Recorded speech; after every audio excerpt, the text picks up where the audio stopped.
So, sumbong tayo ngayon ng clerical chair na PVC block. Nylon yung legs at saka widan. So, buksan natin.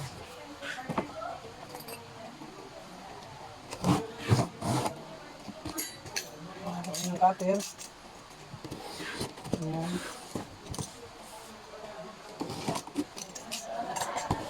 Pisahin natin. Ayan. So,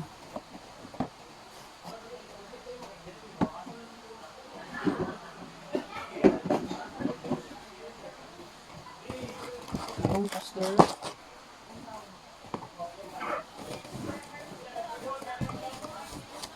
Base cover, post cover ka.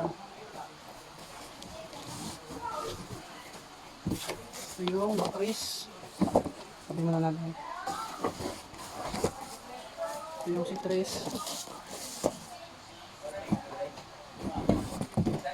Yung base na starting.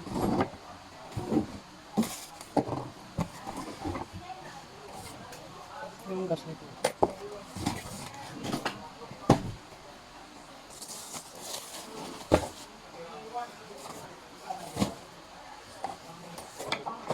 Ayan. Yung post cover. Ito yung starbase natin, nylon. Nylon po siya. Clerical na orchestra ito. Yung PVC block yung ating siguro yun.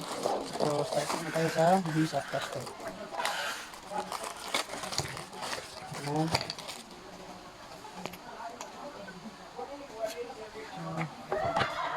Ito yung caster. Dito sa base may butas na para dito. So ganito lang pag-connect pagkabit niya. Pasok nyo lang tapos yung lock nyo yan.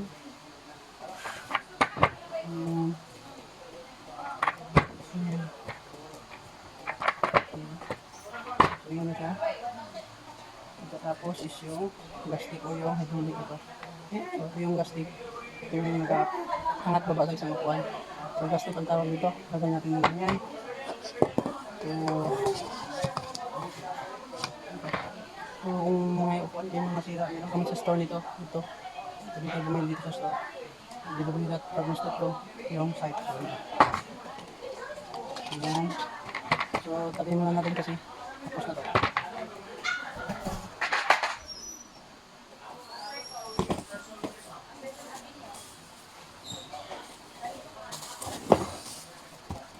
Next is yung series niya.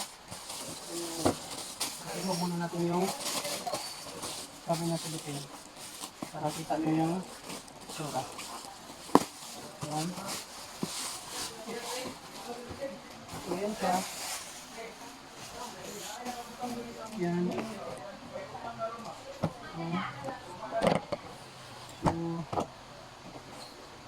ito yung C3 niya na PVC block. Ito yung likod niya, plastic, at saka ito yung head plate.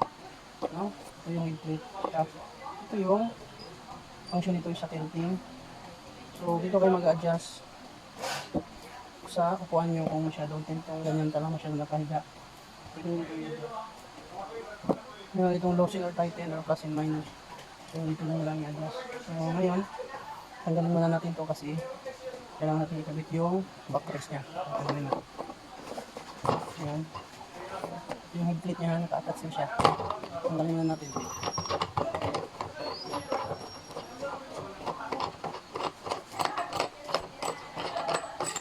Ayan. So, meron pa siya dito kung napansin niya sa maliit.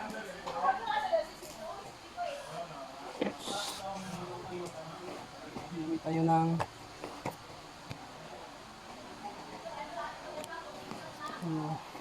tanggalin naman natin ito. Ito yung connected sa backrest. O, tanggalin na natin. Ayan dito. Yung bolt, tsaka yung lock niya is ito lock. So, boltan natin siya. So, ngayon, kabit natin itong backrest. So, pakita ko sa inyo ang backrest.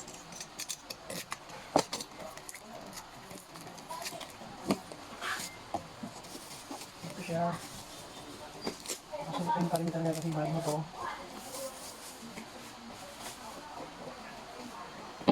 So yan. Yan yung ating backrest. PVC black pa rin. Plastic ang likod. So, ito siya. Ito yung backrest niya. Ito may butas. Kailangan natin ipasok. Ito siya. Ito po kailangan ipasok natin dito. So, tingnan nyo yung video. So, pagpasok is dito lang. So, ito yung backrest. So, ikabitan natin dito sa dito. Ayan.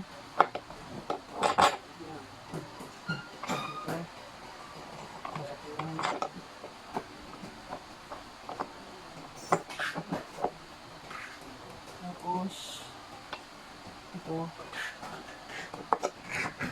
lock niya.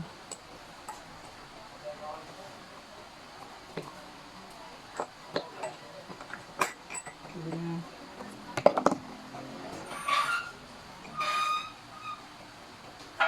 Tapos itong nam. Ganyan.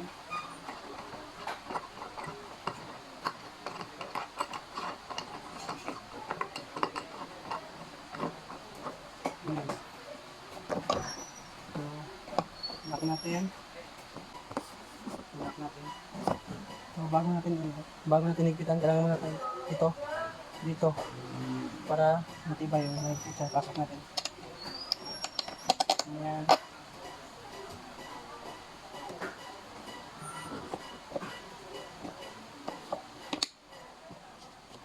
Tapos,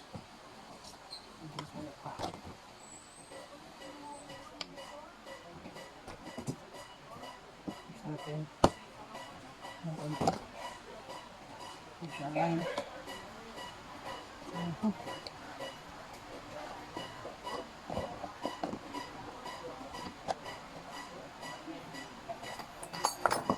Ano na?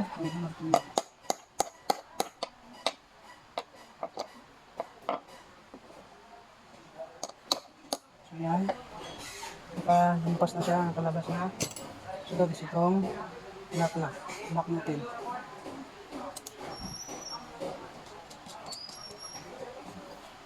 So ganyan, nakalock siya. So dating gawin is higpitan na lang natin.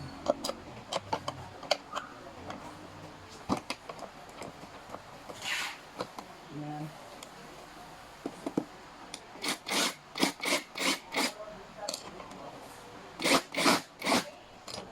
Yan. Higpitan mo lang.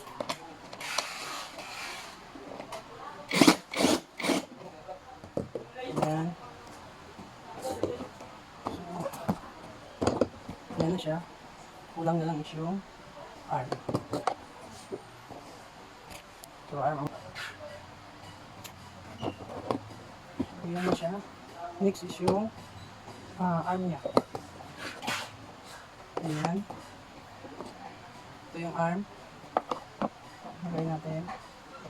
So ganyan lang para kita nyo kung paano siya So ganito lang katagal magkasundo na ganitong model na 1 or na steel.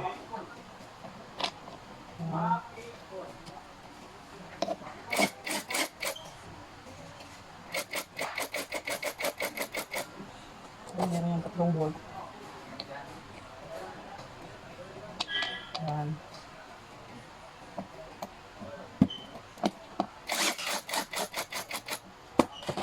Tapos ulit sa ilalim. Ayan. Ipitan nyo na lang. Ayan. Ayan.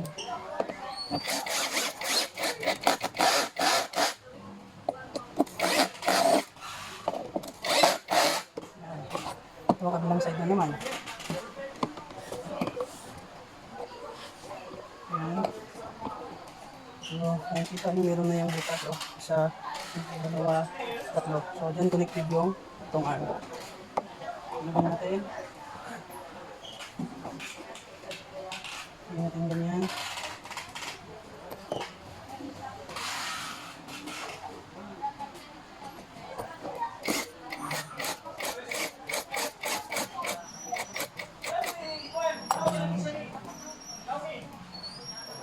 links. Ilang side naman. Ayan. Tapos panghuli, mga itong straw.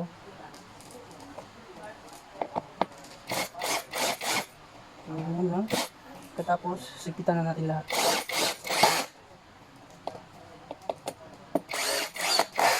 Ayan.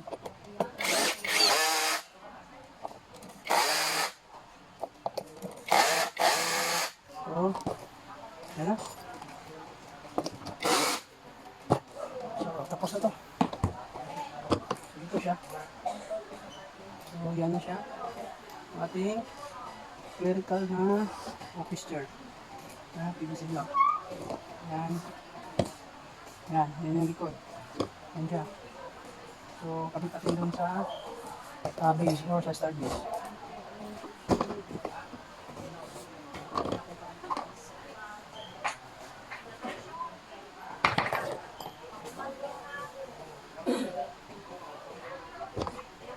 So, kung kita nyo, ito butas dito, dito ipasok. So, yung gas tape, pasok na dito sa butas. Ayan. Kita na natin yung ilalim. Kita na natin yung function ng tilting.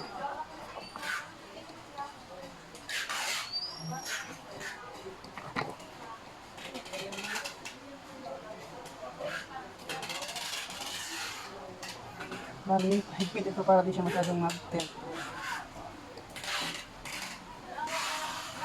Yan, so, okay na to. Try natin.